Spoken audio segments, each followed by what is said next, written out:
Hello student, देखिए हमारा जो प्री बोर्ड हुआ अकाउंट्स का, प्री बोर्ड जो भी पेपर है आज उसका अकाउंट्स का सॉल्यूशन करते हैं हम। ठीक है, फर्स्ट क्वेश्चन था हमारा व्हाट इज सैक्रिफाइसिंग रेशियो। ठीक है, त्याग अनुपात क्या है, मोस्ट इम्पोर्टेंट क्वेश्चन है हमारा ये। तो सैक्रिफाइस रेशियो क्या है हमारा कि जब भी फर्म में नया पार्टनर्स प्रवेश करता है यानी कि एंटर करता है तो पुराने पार्टनर्स को अपने हिस्से में से कुछ भाग नए साझेदार के पक्ष में क्या करना पड़ता है, सैक्रिफाइस करना पड़ता है, त्यागना पड़ता है या छोड़ना पड़ता है। और जिस रेशियो में वह इस हिस्से का सैक्रिफाइस करता है उसी को हम क्या कहते हैं, सैक्रिफाइस रेशियो। ठीक है, तो ये था हमारा फर्स्ट क्वेश्चन। सेकंड क्वेश्चन था हमारा कि A and B are partners in a firm, profit sharing ratio in the 2:1, C join the firm, A surrendered 1/4 of his share and B 1/5 of his share in favor of C. Find the new profit ratio. तो यहाँ पे मैंने आपको पहले भी बताया है कि जो भी इसकी जो है साउंड है उस पर आप ध्यान दीजिए। तो यहाँ पे वो क्या कह रहा है कि सी ने, ए और बी का ओल्ड रेशियो क्या था 2:1, उसके बाद किसने ज्वाइन किया फर्म को, सी ने। और सी ने क्या किया है कि सी के ज्वाइन करने से अब सी को भी तो कुछ प्रॉफिट में शेयर देना पड़ेगा। तो सी को प्रॉफिट में कितना शेयर मिल रहा है, कितना शेयर मिलेगा जितना ए और बी उसको देना चाहेंगे। तो सी को देने के लिए ए ने क्या किया, 1/4 ऑफ हिज शेयर, ऑफ और फ्रॉम। ठीक है, ये आपको ध्यान रखना पड़ेगा। तो क्या कह रहा है कि ए ने अपने हिस्से, ऑफ मीन्स का, ठीक है, अपने हिस्से का 1/4 दिया है सी को। तो अब देखिए सॉल्यूशन देखते हैं कि ए का सैक्रिफाइस कितना हो जाएगा। देखिए हमारा ओल्ड रेशियो ए और बी का था 2:1, ए का सैक्रिफाइस करेंगे, जो उसको किसको करेगा वो सैक्रिफाइस, सी को। तो ए ने कितना सैक्रिफाइस किया, अपना हिस्सा उसका कितना है 2/3। ठीक है, 2/3 अपने हिस्से का 1/4, तो 2/12। उसी तरह से बी भी क्या करा, अपने हिस्से का 1/5, तो 1/15।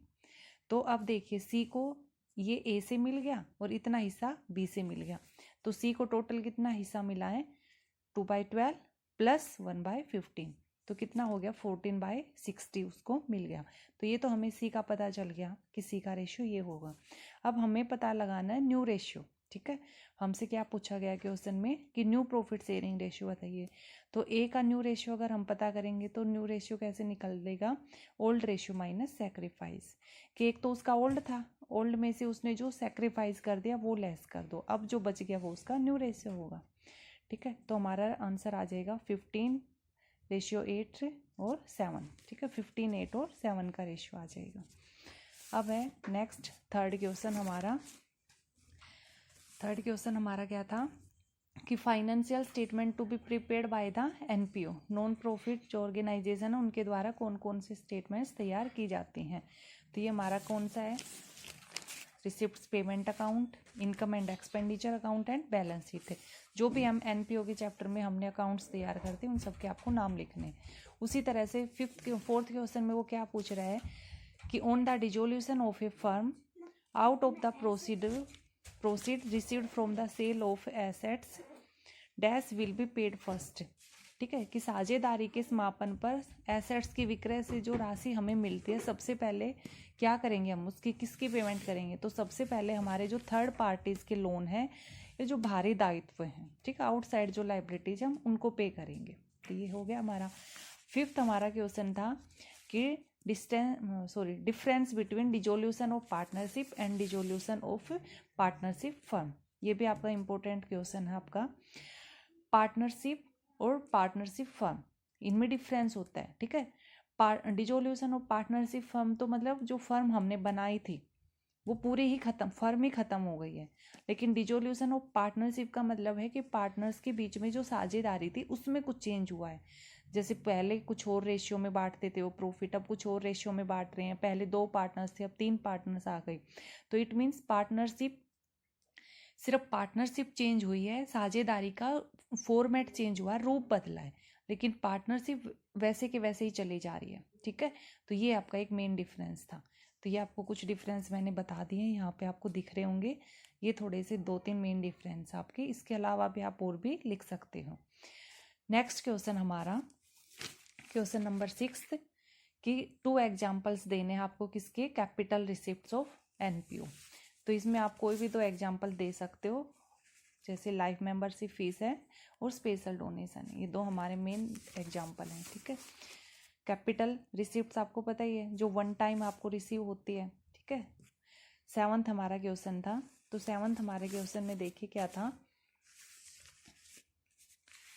7th क्वेश्चन में उसने कहा था कि स्पोर्ट्स क्लब जो अंबाला है उसको 19 और 20 के दौरान 80,000 का सब्सक्रिप्शन रिसीव्ड हुआ है। ठीक है, साल के दौरान 19-20 के साल के दौरान 80,000 का सब्सक्रिप्शन मिला है, और इसके अलावा कुछ इन्फॉर्मेशन हमारे पास एक्स्ट्रा भी हैं। आपको इसमें ये बताना है, वो अमाउंट बतानी है जिसको हम क्या करेंगे, सब्सक्रिप्शन अकाउंट सब्सक्रिप्शन के अमाउंट बतानी है। ठीक है, कि कितनी करंट ईयर की सब्सक्रिप्शन की अमाउंट क्या होगी, ये आपको बताना है। तो सबसे पहले हम अपना स्टार्ट करेंगे, इनकम एंड एक्सपेंडिचर अकाउंट बनाएंगे। सबसे पहले बाय सब्सक्रिप्शन रिसीव्ड, किसके, करंट ईयर के दौरान। तो करंट ईयर के दौरान हमें सब्सक्रिप्शन रिसीव्ड हुआ 80,000। इस 80,000 में हम क्या करेंगे, सबसे पहले अब एडजस्टमेंट पर चलते हैं। तो सबसे पहले हमारी एडजस्टमेंट है कि आउटस्टैंडिंग सब्सक्रिप्शन ऑन 1 अप्रैल 2019। अब 2019 मतलब साल का स्टार्टिंग। ठीक है, साल के स्टार्टिंग में ही हमारे पास जो है कुछ सब्सक्रिप्शन आउटस्टैंडिंग था। तो अब साल के स्टार्टिंग में अगर सब्सक्रिप्शन आउटस्टैंडिंग है तो इट मीन्स ये इस साल का तो होगा नहीं, क्योंकि भाई ये साल तो अभी स्टार्ट हुआ है। तो स्टार्ट होने से पहले ही हम कैसे बता सकते हैं कि ये इतना सब्सक्रिप्शन आउटस्टैंडिंग होगा। तो इट मीन्स ये सब्सक्रिप्शन किसका है, 18-19। ठीक है, 2018 और 19 की ईयर का है, लेकिन ये साल के स्टार्टिंग में ही आउटस्टैंडिंग था, तो हम क्या मानते हैं कि ये वाला सब्सक्रिप्शन हमें इस साल के दौरान रिसीव हो गया होगा। तो इसका मतलब ये जो 5200 रुपये हैं, ठीक है, 5200 रुपीज़ हमें इस साल रिसीव हुए हैं, तो इट मीन्स ये 80,000 में है, लेकिन हमें तो सिर्फ करंट ईयर का चाहिए। तो हम क्या करेंगे, इस 80,000 में से क्या कर देंगे, 5200 लेस कर देंगे। ठीक है, नेक्स्ट हमारा प्री रिसीव्ड सब्सक्रिप्शन 1 अप्रैल 2019। अब देखिए, अप्रैल 2019 को ही हमें सब्सक्रिप्शन रिसीव्ड हुआ है, किसमें, एडवांस में। तो अब देखिए वही बात है, साल का स्टार्टिंग में एडवांस आया है, तो एडवांस किसका आया होगा, 4 मतलब अप्रैल में आया है, तो एडवांस किसका आ गया होगा, मई जून जुलाई अगस्त सितंबर। ठीक है, कितने महीनों का आया होगा, मैक्सिमम 2-4 महीनों का आया होगा, लेकिन ये ईयर तो 20 तक चलेगा, 31 मार्च तक। इट मीन्स ये जो एडवांस आया है अप्रैल को, ये इसी करंट ईयर का है, तो इसी करंट ईयर का, तो ठीक है, ये हमारे पास ही रहेगा, तो इसलिए इसको क्या कर देंगे, हम ऐड कर देंगे। उसी तरह से 31 मार्च 2020, यानी कि साल के जो हमारा फाइनेंशियल ईयर है उसके बिल्कुल एंड में इतना सब्सक्रिप्शन क्या रहा, हमारा आउटस्टैंडिंग रहा, यानी कि इस साल का इतना सब्सक्रिप्शन हमें नहीं मिला, लेकिन ये था तो इसी साल का। ठीक है, करंट ईयर का हमें मिल जाना चाहिए था, लेकिन ये नहीं मिला तो हम क्या कर देंगे, इसको वापस ऐड कर देंगे, क्योंकि ये ऐड क्यों करेंगे, क्योंकि ये सब्सक्रिप्शन करंट ईयर का इसी साल का था। उसी तरह से साल के एंड में हमें कुछ एडवांस भी मिला है, तो ये तो साल के एंड में मिला है और ये साल तो कंप्लीट हो गया, और एडवांस मिला, इट मीन्स ये जो 700 रुपये ये इससे नेक्स्ट ईयर के होंगे, तो इसलिए इसको ये करंट ईयर से रिलेट नहीं करता, तो हम इसको क्या कर देंगे, लेस कर देंगे। ठीक है, तो ये हमारा हो जाएगा 7th क्वेश्चन का आंसर। नेक्स्ट है हमारा 8th क्वेश्चन।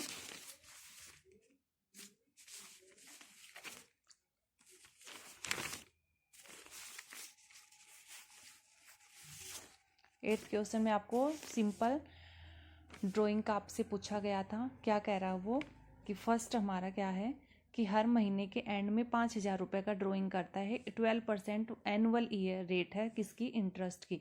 तो आपको जो है स्टोन ड्राइंग बताना है। तो देखिए सबसे पहले उसने क्या कहा है, 5,000 रुपये, 2 केस दिए गए हैं इसने। फर्स्ट केस कहा है कि हर महीने के एंड में 5,000 रुपये की ड्राइंग करता है। ठीक है, हर महीने के एंड में 5,000 रुपये की। तो महीने हैं कितने, मंथ कितने होते हैं, 12। तो साल के दौरान उसने कितने का जो है ड्राइंग कर लिया, उसने 6,000 रुपये, सॉरी कितना है, 5,000 रुपये का। ठीक है, 1 मिनट, ठीक है, 5,000 रुपये का उसने, ये 1 मिनट, इस तरफ 5,000 रुपये मंथली, साल में 12 मंथ होते हैं, तो ये टोटल उसने इतना ड्राइंग किया है। इंटरेस्ट कितने 12%, वो खुद कह रहा है। और फिर कितने मंथ का लगाएंगे हम, ठीक है। तो हर मंथ के एंड में, जब मंथ के एंड में होता है तो हम क्या करते हैं, 5.5 महीने का उसके ऊपर इंटरेस्ट लगाते हैं। तो 5.5 महीने यानी कि 5.5, ये मंथ है, ईयर बनाएंगे, डिवाइड बाय 12 और पॉइंट के उसके नाम का 10 लगा देंगे। तो हमारा कितना आ जाएगा 3300, ठीक है। ये तो हमारा था फर्स्ट केस। सेकंड केस में उसने क्या कहा है कि withdraw 20,000 at the end of each quarter, ठीक है। हर क्वार्टर के एंड में जो है 20,000 वो है उसने निकाला है। तो हमारे कितने क्वार्टर होते हैं 4, ठीक है। साल में 4 क्वार्टर होते हैं हमारे, तो 20,000 मल्टीप्लाई बाय 4, 12% रेट है। अब हर क्वार्टर के एंड में होता है तो 4.5 मंथ के इंटरेस्ट के हिसाब से दिए, 4.5 मंथ का इंटरेस्ट लगता है। तो उसी तो हमारा कितना आ जाएगा, इंटरेस्ट आ जाएगा 3600, ठीक है। नेक्स्ट हमारा क्वेश्चन 9th, वो क्या कह रहा है क्वेश्चन 9th में कि रियलाइजेशन एक्सपेंसेस 3200 इज पेड। आपको जर्नल एंट्री बनानी है। कह रहा है कि फर्म ने 3200 का रियलाइजेशन एक्सपेंसेस जो है वो पे करें। तो फर्म ने पे करा है ना, तो फर्म कुछ भी पे करती है रियलाइजेशन के टाइम पर तो क्या होता है, रियलाइजेशन के डेबिट में डालते हैं। तो रियलाइजेशन अकाउंट डेबिट, और 2 क्योंकि फर्म ने पैसे पे करे हैं तो फर्म के पास से कैश या बैंक कम हो जाएगा, तो कैश या बैंक को हम क्या कर देंगे, क्रेडिट कर देंगे। तो ये तो हमारा था फर्स्ट केस। सेकंड केस उसने क्या कहा है कि समापन के ऊपर फर्म को क्या हुआ है, 3800 का प्रॉफिट हुआ है और इस प्रॉफिट को ए और बी इक्वली ले रहे हैं। तो फर्म को प्रॉफिट हुआ, रियलाइजेशन अकाउंट डेबिट, और 2 क्योंकि प्रॉफिट किसके पास जाएगा, ए और बी के पास। तो ए और बी को फर्म से जो भी मिलता है वो उनके कैपिटल के किस में जाता है, क्रेडिट साइड में। तो इसलिए ए और बी का कैपिटल अकाउंट हमने क्या कर दिया, क्रेडिट। और क्योंकि ये इक्वल ले रहे हैं प्रॉफिट में, तो जो 3800 था इसको इक्वल डिस्ट्रीब्यूट कर देंगे 1 और 1 के रेशियो में, ठीक है। तो ये हमारी जनरल एंट्री हो जाएगी सेकंड की। नेक्स्ट क्वेश्चन नंबर जो 10 था वो क्या कह रहा था कि पार्टनरशिप डीड से क्या अभिप्राय है और पार्टनरशिप डीड के अभाव में लागू होने, यानी कि पार्टनरशिप डीड क्या है और पार्टनरशिप डीड अगर हम नहीं बनाते हैं तब हमें किस किस रूल्स को फॉलो करना पड़ेगा, क्या प्रोविजन है, उसके बारे में बताया गया। तो ये आपको पार्टनरशिप डीड का मीनिंग बताया गया है कि क्योंकि साझेदारी स्थापित करने के लिए किसी ठहराव का होना आवश्यक होता है, इसलिए कुछ ऐसे नियम और शर्तें तय की जानी चाहिए जिन पर सभी पार्टनर सहमत हो। और जब ये नियम या शर्तें जब एक लिखित फॉर्मेट में होती हैं तो जिस डॉक्यूमेंट पर ये सारी शर्तें लिखी जाती है उसी डॉक्यूमेंट क्या कहलाता है, हमारा साझेदारी संधि, पार्टनरशिप डीड। अब अगर पार्टनरशिप डीड नहीं होगा तो क्या प्रोविजन होंगे, फर्स्ट तो होएगा profit and share, profit and loss का रेशियो क्या होएगा, इक्वली डिस्ट्रीब्यूट होएगा, यानी कि जो भी लाभ हानि आएगी वो सभी में बराबर बटेगी। इंटरेस्ट ऑन लोन, इसके ऊपर क्या दिया जाएगा, 6% की रेट से इंटरेस्ट दिया जाएगा। अगर कुछ नहीं बताया है तो हम क्या मानते हैं, 6% की रेट का इंटरेस्ट मानते हैं, ठीक है। नेक्स्ट हमारा है next provision interest on drawing, कोई इंटरेस्ट ऑन ड्राइंग नहीं दिया जाएगा। Interest on capital, interest on capital loss होने की कंडीशन में नहीं दिया जाएगा। अगर प्रॉफिट है तो जितना जो प्रॉफिट है सिर्फ उसी तक दिया जाएगा, लिमिट तक। कई बार क्या होता है, हमारे पास प्रॉफिट मान लो 5,000 का है और लेकिन इंटरेस्ट बन रहा है 10,000 का, ठीक है, इंटरेस्ट ऑन कैपिटल, तो हम सिर्फ 5,000 तक का ही उनको इंटरेस्ट दे पाएंगे, उससे ज़्यादा का नहीं दे पाएंगे, ठीक है।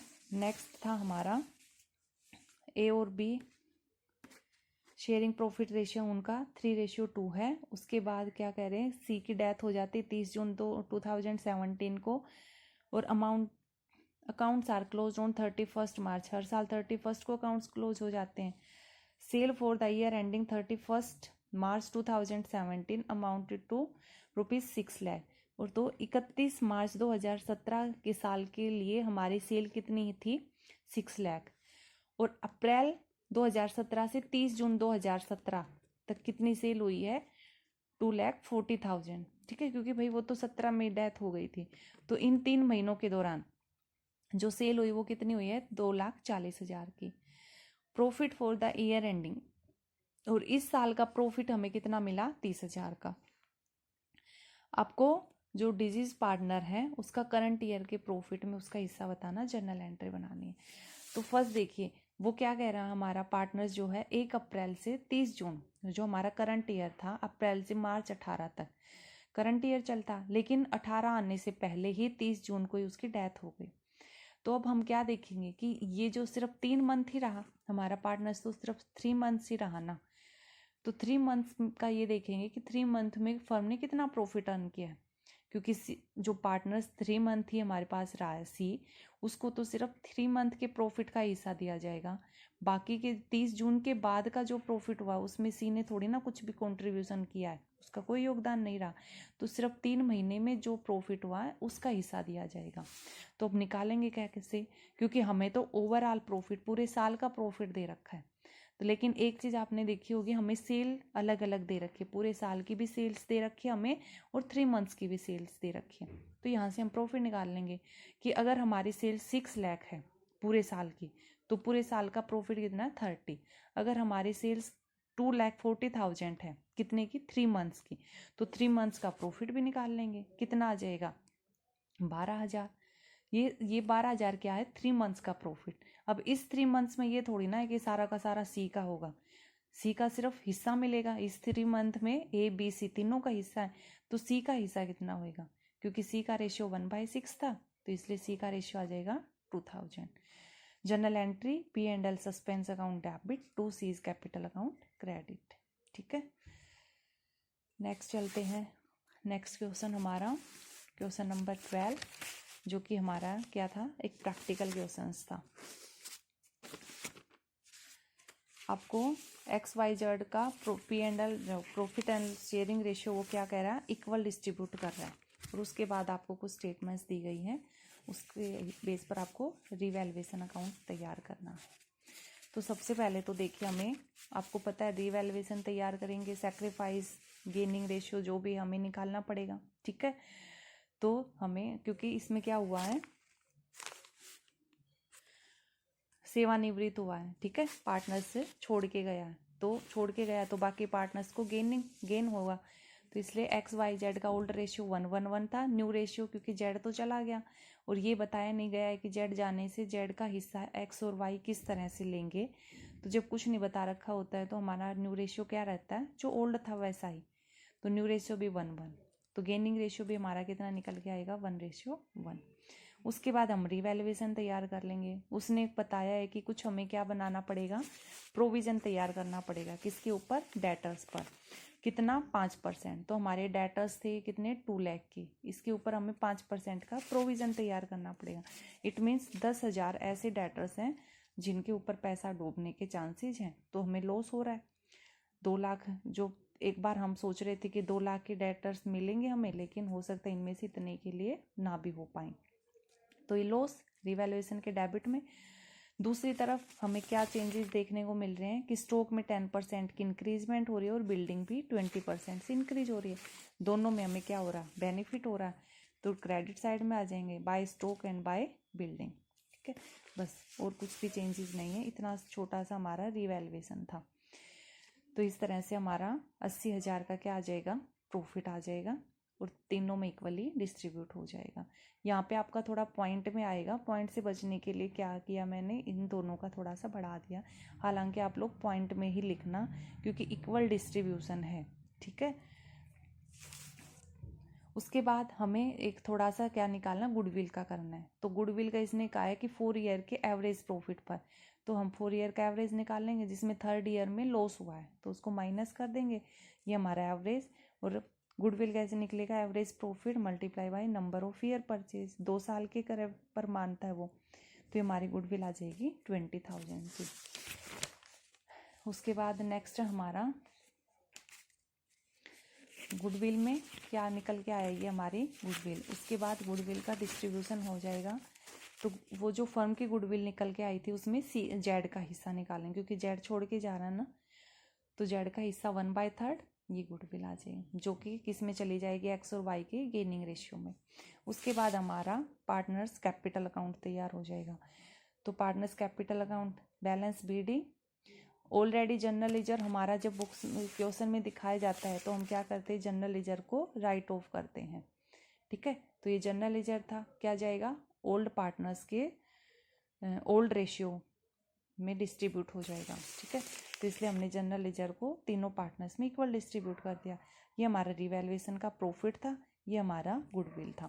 उसी तरह से अगर हम इस साइड में आएंगे तो ये हमारा क्या था, वही गुडविल का ट्रीटमेंट।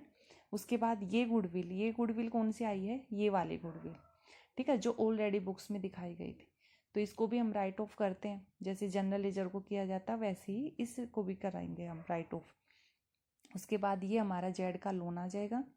ठीक है, टोटल करके जो बैलेंस निकलता है, लेकिन अभी हम इसको बैलेंस शीट ही नहीं लिख सकते क्योंकि ये तो छोड़ के ही जा रहा है। तो इसको हम क्या कर देंगे, जेड के लोन अकाउंट में डाल देंगे इस अमाउंट को, और ये हमारा बैलेंस बच जाएगा। ठीक है, उसके बाद हमारे नेक्स्ट एंड में हम क्या तैयार करेंगे, हमारी बैलेंस शीट। तो ये हमारा कैश एंड बैंक का बैलेंस, डेटर्स में से 10,000 लेस, स्टॉक बढ़ जाएंगे 10,000 से, investment same, trademark same, building भी हमारी बढ़ जाएगी। ठीक है, उसके बाद इस तरफ क्रेडिटर्स, प्रोविडेंट फंड भी हमारी क्या होती है, लाइबिलिटीज होती है, जो आपको स्टेटमेंट में दिया गया था सेम वैसे ही, और ये हमारी कैपिटल्स थी और ये जेड का लोन था। नेक्स्ट हमारा क्वेश्चन नंबर 12 क्या कह रहा है वो, क्वेश्चन नंबर 12 नए पार्ट, ओके इसका एक अथवा में था, सॉरी, ये अगर प्रैक्टिकल करे तो ठीक है, अगर प्रैक्टिकल नहीं कर रहे हैं बच्चे तो अथवा में था कि नए पार्टनर्स के एंट्री के टाइम पर जो गुडविल होएगी उसका ट्रीटमेंट कैसे किया जाएगा। तो इसके 3 पैटर्न मतलब 3 मेथड होते हैं। ठीक है, या तो वो पार्टनर्स क्या करता है, गुडविल को व्यक्तिगत तौर पर पर्सनली ही पे कर देता है। तो जब वो प्राइवेटली ही पे करता है पार्टनर्स को, तो वो पैसा मतलब फर्म में तो आया ही नहीं, तो इसलिए उसका कोई रिकॉर्ड नहीं किया जाएगा। दूसरा क्या होता है, वो कैश में लेकर आते हैं। तो कैश में लेकर आने के भी 2 मेथड होते हैं। जब जो प्रीमियम कैश में लेकर आता है, ठीक है, उसके ये 2 जर्नल एंट्री हो जाएंगी। और इसके अलावा जब वो कैश में लेकर आता है और वो प्रीमियम के अमाउंट पुराने पार्टनर्स जो हैं वो विड्रॉ कर लेते हैं, तो इन दोनों जर्नल एंट्री के अलावा एक जर्नल एंट्री ये और कर दी जाएगी। ठीक है, थर्ड केस इसका क्या था, थर्ड केस क्या था कि जब वो इसको कैश में नहीं लेकर आता है, ठीक है, तो आपको क्या करना था, विद एग्जाम्पल देना है इसका। तो ये जो कैश में लेकर आता है उसका एक एग्जाम्पल मैंने दिया है, किस तरह से आपको कुछ भी अपने हिसाब से एक एग्जाम्पल दे के वो जर्नल एंट्री को दिखाना है। ठीक है, उसके बाद थर्ड केस हमारा क्या है कि जब पार्टनर्स अपने हिस्से की राशि को कैश में नहीं लेकर आता है तो हम क्या जर्नल एंट्री करें, हम ये जर्नल एंट्री कर देंगे, न्यू पार्टनर्स का अकाउंट डेबिट कर देंगे, रोल पार्टनर्स को क्रेडिट कर देंगे उनके गेनिंग रेशियो से। ठीक है, सॉरी, उनके सेक्रीफाइस रेशियो में। ठीक है, यह उसका एक एग्जाम्पल दिया गया है। ठीक है, आपको एक एग्जाम्पल बना के देना पड़ेगा, सेक्रीफाइस रेशियो में उनका ये डिस्ट्रीब्यूशन हो जाएगा। तो ये उसका क्वेश्चन का जो प्रैक्टिकल था उसके अथवा में जो दिया गया था वो वाला पार्ट था। अब नेक्स्ट चलते हैं हमारा पार्ट बी की तरफ, वाहक ऋण पत्र किसे कहते हैं। ठीक है, बिल्कुल सिंपल आपका क्वेश्चन था। तो वाहक ऋण पत्र क्या होते हैं, ऐसे इन ऋण पत्रों के होल्डर्स जो होते हैं उनका नाम और एड्रेस कंपनी के रजिस्टर में दर्ज होता है, और इन ऋण पत्रों का जो ट्रांसफर होता है वो केवल मात्र डिलीवरी से ही हो जाता है। ठीक है, इसके लिए ये नहीं होता कि ऑफिस में जाके जो है, सॉरी, रजिस्टर में दर्ज नहीं होता, इसके लिए ये नहीं होता कि आप कंपनी को इन्फॉर्म करना पड़ेगा, नहीं, आज आपके पास, आप चाहो तो कल को किसी और को दे सकते हो। इस पर जो इंटरेस्ट मिलेगा, ठीक है, वो किसको मिलेगा, जिसके पास ये डिवेंचर उस टाइम पर मौजूद है उसके पास। ये नहीं है कि सबसे फर्स्ट टाइम में जिसने लिया था उसी को इंटरेस्ट मिलेगा, नहीं, आज के टाइम पर जिसके पास ये डिवेंचर है उसे ही इसका इंटरेस्ट मिलेगा। नेक्स्ट क्वेश्चन हमारा क्या था, क्वेश्चन नंबर 14 हमारा था कि which analyse is considered as dynamic. Dynamic analyse के कौन सा है। ठीक है, तो इसका आंसर आएगा हमारा क्या, हॉरिजेंटल। ठीक है, नेक्स्ट क्वेश्चन था इसका हमारा आ जाएगा horizontal analysis. 2 non current liabilities के एग्जांपल दीजिए। इसका देखिए, इसने इंग्लिश में नॉन करंट पूछा और हिंदी में नॉन करंट एसेट्स पूछा है, तो आप कोई भी दोनों का बताया बच्चा, हिंदी इंग्लिश मीडियम जिसने भी करा हो। नॉन करंट एसेट्स का land, building, goodwill, patents, trademark. Non current liabilities का long term loan, long term provisions, ठीक है, ये कुछ भी आपके सिंपल से एग्जांपल्स हैं। नेक्स्ट हमारा क्वेश्चन नंबर 16 था कि number of major heads of the asset side of a company's balance sheet are 2। Company के जो बैलेंस शीट में हम एसेट साइड बनाते हैं उसकी मेनली कहते हैं कि 2 हेड होते हैं। ट्रू या फॉल्स? तो ये ट्रू है, क्योंकि 2 ही हेड होते हैं हमारे, क्या कौन कौन से? करंट एसेट्स और नॉन करंट एसेट्स। ठीक है, उसके बाद नेक्स्ट क्वेश्चन नंबर 18 कि profit on redemption of debentures is transfer to dash. कि रिडम्पशन, डिबेंचर्स के रिडम्पशन पर जो प्रॉफिट होता है उसको हम किस में ट्रांसफर करते हैं? कैपिटल रिजर्व में। ठीक है, तो नेक्स्ट का आंसर क्या आ जाएगा हमारा? Capital reserve. उसके बाद नेक्स्ट, ओके सॉरी 18 से पहले 17 रह गया हमारा, शेयर होल्डर और डिबेंचर होल्डर के बीच में डिफरेंस। तो बिल्कुल ये ओनर होते हैं, ये क्रेडिटर्स होते हैं, वोटिंग का राइट्स होता है शेयर होल्डर को, इनको नहीं होता है। इन्हें डिविडेंड दिया जाता है और इन्हें क्या दिया जाता है? इंटरेस्ट दिया जाता है डिबेंचर होल्डर्स को। उसके बाद वो कैपिटल रिजर्व में ट्रांसफर होता है। उसके बाद नेक्स्ट क्वेश्चन था हमारा, 2 लिमिटेशन बताने आपको फाइनेंशियल स्टेटमेंट की। तो कोई भी 2 लिमिट्स हो सकते हैं कि झूठे दिखाओ से इफेक्ट होता है। जो फाइनेंशियल स्टेटमेंट्स की जो लिमिटेशन होती है वहीं एनालिसिस की लिमिटेशंस होंगी। हम जो है फ्यूचर को एस्टिमेट नहीं कर सकते हैं इसके बेस पर, और जो क्वालिटेटिव एनालाइज होता है उसको हम नहीं कंसिडर करते हैं। ठीक है, ये इसकी कुछ एक लिमिटेशंस हैं। उसके बाद क्वेश्चन नंबर 20, सुधीर, ठीक है, ये इतने एसेट्स लिए 850 की और 150 रुपये की लाइबिलिटीज़ लिए हैं, कितने में? 7,20,000 में। और इनके पेमेंट करने के लिए उसने क्या किया? कैश में पेमेंट नहीं करी, उसने 100 रुपये वाले 12% की रेट के डिबेंचर्स 20% प्रीमियम पर उसको इशू कर दिए गए हैं। तो आपको जनरल एंट्री बनानी है इसकी। तो क्वेश्चन नंबर जो हमारा 20 है उसका क्या हो जाएगा? हमने क्या लिया? एसेट्स, तो एसेट्स डेबिट टू लाइबिलिटीज़ ली हैं और इसके बदले में हमने पैसे दिए 7,20,000। तो आप देखोगे इन दोनों का जोड़ और इसका जोड़ इक्वल नहीं है, तो जो बैलेंस आएगा वो हमारा क्या आ जाएगा? गुडविल। उसके बाद हम पेमेंट कर रहे हैं किसको? गोपाल को। तो गोपाल डेबिट टू, उसको क्या दिया? 12% डिबेंचर्स और 2 सिक्योरिटी प्रीमियम पर दिए। तो अब हम निकालेंगे नंबर ऑफ डिबेंचर्स। तो हमारा क्या है? प्रीमियम 20%, तो 20 रुपये का प्रीमियम। तो वैल्यू ऑफ डिबेंचर क्या आ जाएगी? 100 प्लस में 20 का प्रीमियम 120। तो कितने नंबर ऑफ डिबेंचर इशू करे हमने? जो टोटल पेमेंट पे करनी थी 7,20,000 डिवाइड बाय एक शेयर की कीमत 120। तो कितने डिबेंचर्स करे इशू हमने? 6,000। ठीक है, ये आपका क्वेश्चन नंबर 20 था। उसके बाद नेक्स्ट चलते हैं 21। 21 में देखिए आपको क्या कहा गया है कि ओपनिंग स्टॉक का इवैल्यूएशन बताइए अगर हमारा क्लोजिंग स्टॉक ओपनिंग स्टॉक से 10,000 रुपये अधिक है और कॉस्ट ऑफ गुड सोल्ड है 3 लाख और इन्वेंट्री टर्नओवर रेशियो है 6 टाइम। तो हमें देखिए स्टॉक टर्नओवर रेशियो है, सॉरी आप इन्वेंट्री टर्नओवर रेशियो कुछ भी लिखिए, 6 टाइम है। तो इन्वेंट्री टर्नओवर रेशियो का फॉर्मूला हमारा क्या होता है? Cost of good sold divide by average inventory. ठीक है, तो अब हमें एक बार थोड़ा सा मान के चलना पड़ेगा कि मान लो हमारा ओपनिंग स्टॉक एक्स है, तो क्लोजिंग कितना हो जाएगा? ओपनिंग से 10,000 अधिक, तो 10,000 प्लस एक्स। अब इसका एवरेज निकालेंगे तो opening plus closing divide by 2, तो हमारा एवरेज निकल जाएगा 5,000 प्लस एक्स। अब हम अपने फॉर्मूले में पुट कर देते हैं। हमें क्या दे रखा है? इन्वेंट्री टर्नओवर रेशियो, उसका फॉर्मूला होता है cost of goods sold divide by average inventory. ये 6 टाइम है, कॉस्ट हमें दे रखी है, एवरेज हमारे पास है ये वाला। तो इसको पुट करके यहाँ से एक्स की वैल्यू निकल जाएगी। एक्स हमारा आ गया 45,000। तो एक्स हमारा क्या था? ओपनिंग। ठीक है, एक्स क्या था? ओपनिंग। तो क्लोजिंग क्या हो जाएगा? 45 प्लस 10 55,000। ठीक है, ये हमारा था 21 क्वेश्चन। नेक्स्ट हमारा हो जाएगा 22 क्वेश्चन। क्वेश्चन नंबर 22, ये आपको मशीनरी और डेप्रिसिएशन दे रखा, नीचे कुछ एडजस्टमेंट थी, आपको cash flow from investing activities तैयार करना है। तो सबसे पहले हम मशीनरी बनाएंगे। ये हमारा ओपनिंग था, ये क्लोजिंग था। साल के दौरान जो मशीनरी सेल करी उससे पैसे आए हैं, जो मशीनरी सेल करी गई थी उसके ऊपर डेप्रिसिएशन लगा है। ठीक है, जो सेल करी उससे 3,000 का प्रॉफिट हुआ है, बैलेंस बच गया 35,000। तो इट मीन्स ये कौन सा बैलेंस आया कि साल के दौरान हमने कुछ और मशीनरी परचेज करी।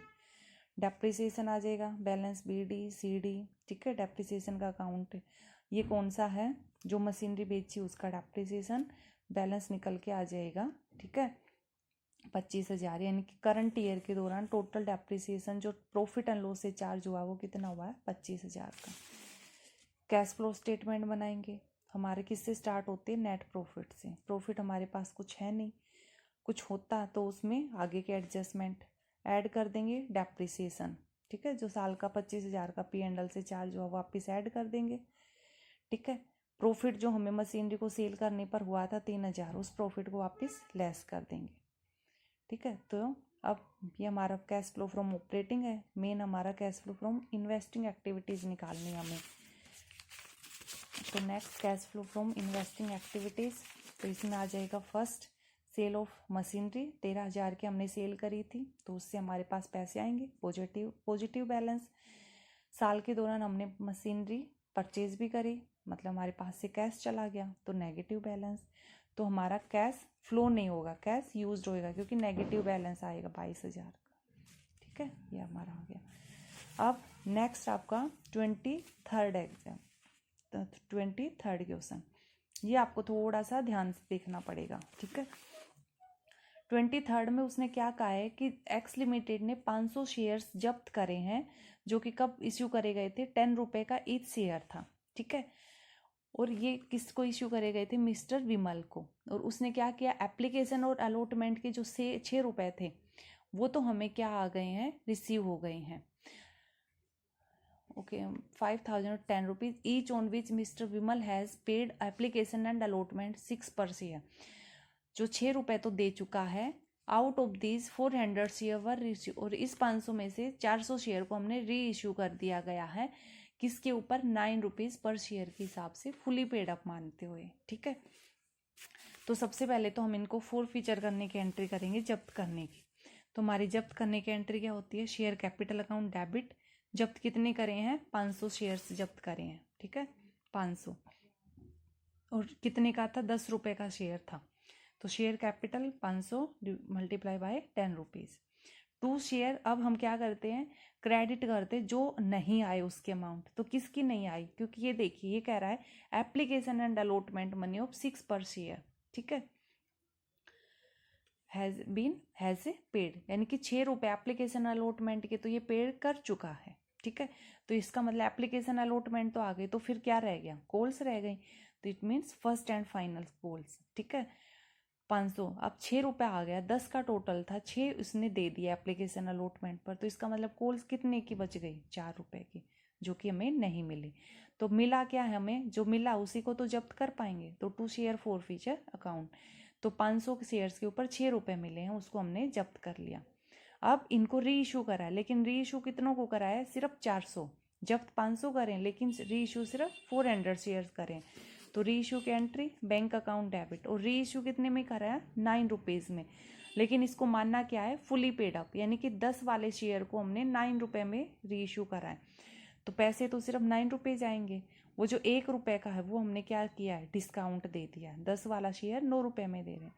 तो फोर फीचर करने वाले शेयर्स को अगर हम डिस्काउंट पर इशू करते हैं, तो डिस्काउंट को हम किससे चार्ज करते हैं, फोर फीचर अकाउंट से। तो शेयर फोर फीचर अकाउंट में चला जाएगा 1 रुपया, और 2 शेयर कैपिटल 10 रुपीज़ के हिसाब से।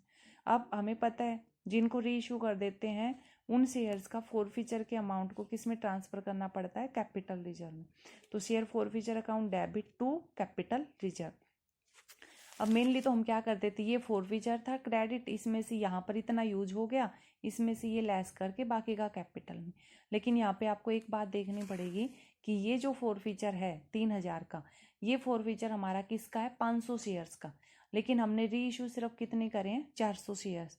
तो इसका मतलब ये फोर फीचर हम पूरा अभी यूज नहीं कर सकते, तो हमें सिर्फ 400 शेयर्स का फोर फीचर का पता लगाना पड़ेगा। तो इसलिए हम थोड़ा सा चलते हैं। फोर फीचर की अमाउंट 500 शेयर्स के हिसाब से कितनी है, 3000। एक के हिसाब से 3 डिवाइड बाई 500, 400 की फोर फीचर बनेगी 2400 रुपये।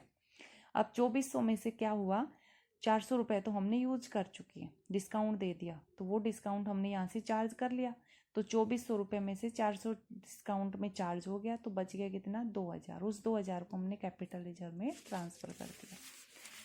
ठीक है, नेक्स्ट लास्ट इसका बी पार्ट देखते हैं। वाई लिमिटेड ने 100 रुपये वाले 700 शेयर्स का फोरफीचर किया, जिन्हें 5 रुपये प्रीमियम पर इशू किया गया था। इन पर 35 रुपये अलॉटमेंट के विद प्रीमियम, मतलब ये 35 क्या है, प्रीमियम समेत 35 रुपये हैं, और फर्स्ट कॉल के 20 रुपये प्राप्त नहीं किए गए थे। सेकंड और जो फाइनल कॉल है 20 रुपये, वो अभी हमने मंगाई ही नहीं है। और जो शेयर फोरफीचर करें उनमें 500 शेयर्स को 80 रुपये पर 92 रुपीज़ पेड अप मानते हुए हमने री इशू किया। ठीक है, थर्ड क्वेश्चन का बी पार्ट। ठीक है, उसमें क्या था हमारा क्वेश्चन में, अभी क्वेश्चन पेपर नहीं है मेरे पास। क्वेश्चन में क्या था कि 700 शेयर्स हैं, वो 100 ईच के ऊपर हमने इशू किए हैं, जिसमें 5 रुपये प्रीमियम का था। तो उसने क्या बताया हमें कि अलॉटमेंट के ऊपर 35 थे, 5 रुपये क्या था प्रीमियम का। इट मीन्स अलॉटमेंट कैसे हो गया 30 + 5। फर्स्ट कॉल के 20 रुपये थे, सेकंड एंड फाइनल कॉल के 20 रुपये थे। लेकिन सेकंड एंड फाइनल कॉल क्या है, नोट कॉल्ड अप, मतलब इस ये पैसे जो कंपनी अभी मंगाई नहीं रही है, कंपनी ने सिर्फ 80 रुपीज मंगाए हैं, 30, 30 एंड 20, और प्लस में 5 रुपए का प्रीमियम, जिसमें से उसने क्या किया है, अलॉटमेंट और फर्स्ट कॉल ये दोनों ही पे नहीं करी है। तो सिर्फ हमारे पास आया क्या है, एप्लीकेशन के 30 रुपीज।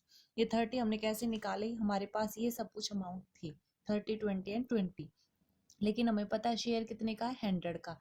तो इट मीन्स कितना बैलेंस बच गया, 100 में से हमारे पास 70 है, तो कितना बच गया 30। तो इट मीन्स 30 किसके वो हैं, ये एप्लीकेशन के। ठीक है, ये हमारा मेन था स्टार्टिंग का। तो उसके बाद हमने इन शेयर्स को क्या किया, फोरफिटेड किया है। तो शेयर कैपिटल 700 शेयर्स के ऊपर कितने जो हम मंगाएंगे, हम सिर्फ उसी से तो एंट्री करेंगे। तो हमने सिर्फ 80 रुपये ही मंगाए हैं, 100 रुपये मंगाए ही नहीं है, तो हमारे किससे मल्टीप्लाई होगा, 80 से। सिक्योरिटीज प्रीमियम, जब सिक्योरिटी प्रीमियम की अमाउंट नहीं आती है तब हम प्रीमियम को क्या करते हैं, कैंसिल करते हैं। इसलिए हमने सिक्योरिटी प्रीमियम को यहाँ पे क्या किया है, डेबिट किया है। ठीक है, तो 700 मल्टीप्लाई बाय 5। उसके बाद टू शेयर अलॉटमेंट, ये भी नहीं आया। टू शेयर फर्स्ट कॉल, ये भी नहीं आया। And to share forfeiture account, जितने पैसे आ गए 700 पर, वो सारे क्या हो जाएंगे, जब्त कर लिए जाएंगे। ठीक है, उसके बाद ये क्योंकि जब्त तो करे हमने 700 शेयर, लेकिन इन 700 में से री इश्यू हमने करे हैं सिर्फ 500 शेयर, 500 शेयर्स। ठीक है, तो 500 शेयर्स को री इश्यू किया गया है कितने पर, 92 पर। लेकिन ये पेड अप कितने थे, 80, यानी कि 80 के शेयर को कितने में री इश्यू किया है, 92 में। तो बैंक अकाउंट 500 मल्टीप्लाई बाय 92। ठीक है, शेयर कैपिटल 500 मल्टीप्लाई बाय 80, क्योंकि 80 का था एक शेयर। बाकी के जो 12 रुपए हैं वो किसके हैं, सिक्योरिटी प्रीमियम के। उसके बाद शेयर फोरफीचर, जो फोरफीचर में है हमारा 21,000, ये किस में जाता है, एंड में कैपिटल लेजर में। लेकिन हम ये सारा नहीं भेजेंगे, क्यों नहीं भेजेंगे, क्योंकि ये जो फोरफीचर है ये 700 शेयर्स का है। ठीक है, 700 शेयर्स का है, लेकिन हमने री इशू करें सिर्फ 500 शेयर्स, तो हमें सिर्फ 500 शेयर्स का ही फोरफीचर का अमाउंट चाहिए। तो 700 शेयर्स के लिए हमारा फोरफीचर था 21,000, एक के लिए डिवाइड बाय 700, और 500 के लिए मल्टीप्लाई बाय 5, तो कितना आ जाएगा, 15,000। तो ये 15,000 जो था शेयर फोरफीचर का, ये हमने क्या कर दिया, कैपिटल लेजर में ट्रांसफर कर दिया। ठीक है, ये हमारा क्वेश्चन था 23rd।